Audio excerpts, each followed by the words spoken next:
aanaa kana amaanee bariisoo fudhachuu dandeettan jechuudha. Naamusni baay'ee murteessaadha. Namni hunduu injifachuu barbaada, injifannoo barbaada.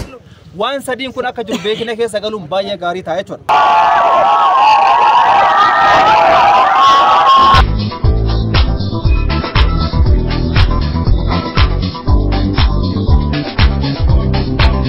Dhuunfaarraa jalqaba. Darbee sarkaa maatiitti jalqaba jechuudha. Dhufee gaafa sarkaa waliigalaatti dhaabbataaf hawaasa bal'aatti dhufu isatti calaqqisa waan ta'eef naamusni baay'ee murteessaadha.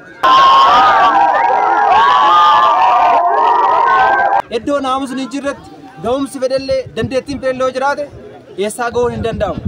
Ispoortiin akkuma kaasan waa hedduu jechuudha. Hawaasummaadha, diinagdeedha, siyaasas.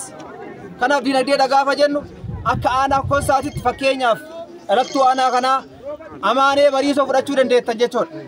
So aanaa kokkosaa madda atileetotaa madda ispoortistoota jedhamee yaadama jechuudha. Madda kana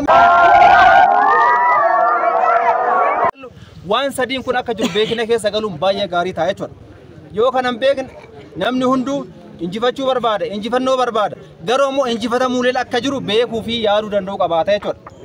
Yoo injifatame akka waan ispoortiin meeshaa walitti buunsaa ta'eetitti akka waan ispoortiin meeshaa alnaamusummaatii fi fedhii isaa tarkaanfachuutti yaaduun sirrii miti jechuudha.